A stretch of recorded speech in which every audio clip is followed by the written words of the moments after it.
et vous êtes enflés d'orgueil. Et vous n'avez pas plus d'eau dans l'affliction, afin que celui qui a commis cet acte fût ôté du milieu de vous.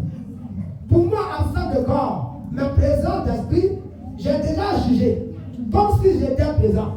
Celui qui a commis un tel acte, au nom du Seigneur Jésus, et vous, et mon esprit étant assemblés avec la puissance de notre Seigneur Jésus, que tel homme soit livré à Satan pour la destruction de sa chair, afin que l'esprit soit sauvé au jour du Seigneur.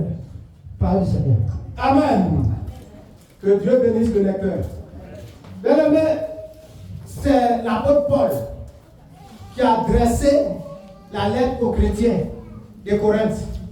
Il y avait un monsieur dans l'assemblée du Seigneur qui a connu la vérité, qui connaît les principes du royaume. Et maintenant, ça donne à des actes qui ne reflètent pas l'image de Jésus, à l'impudicité certes. Et maintenant, les responsables l'assistent. En ne lui disant pas la vérité, d'arrêter, même si on lui disait, il continue dans ses voies. Bien aimé, c'est le fait même de le caresser. Est-ce que quelqu'un me comprend? Donc, l'apôtre Paul vient leur dire, une telle personne-là, qui connaît la vérité, qui ne la met pas en pratique, bien aimé, il est mieux de se retirer de lui. Donc, si la main de Dieu n'est plus sur toi, maintenant, Satan est libre de contrôler ta personne. Bien aimé, vous allez me dire que l'impudicité n'est pas un péché. Mais commettre l'impudicité, c'est pécher contre toi-même ton corps. Amen. C'est dans le corps que réside l'âme et l'esprit.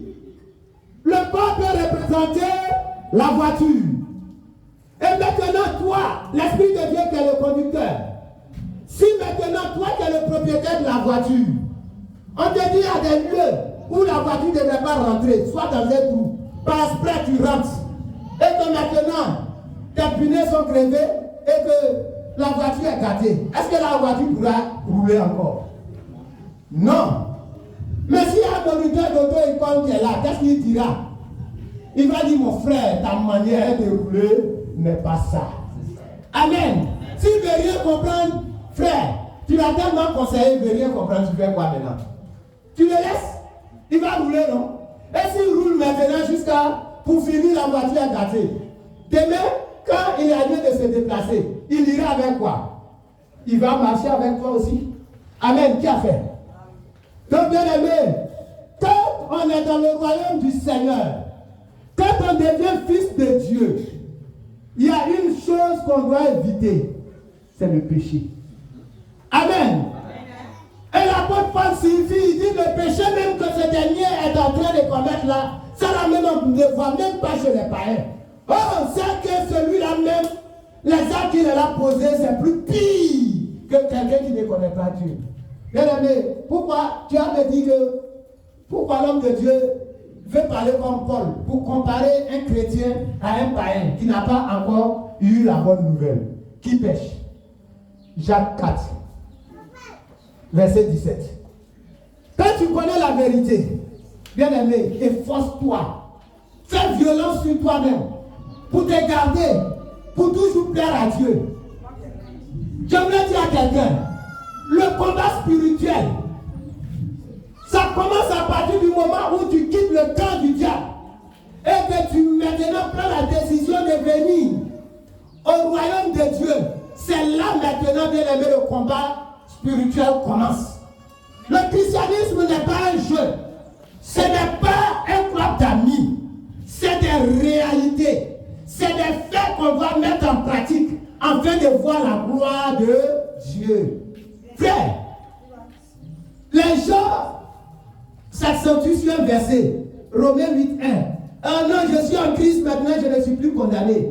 Tu n'es plus condamné, tu as oublié l'accusateur. Il est toujours prêt à questionner Dieu. Tu dis, moi je me suis rebellé. Donc dans la bataille, moi j'ai été jeté à terre. Je n'ai plus accès à ton royaume. Le lieu est paisible. Celui-là que tu dit qu'il est intègre, il est juste, est-ce que sa manière d'agir ne ressemble pas à moi-même ce que j'ai fait? Et si on veut bien comparer, est-ce que pour moi-même n'est pas mieux? Bien aimé, Dieu, il est de la justice. Dieu est obligé maintenant de laisser le destructeur agir.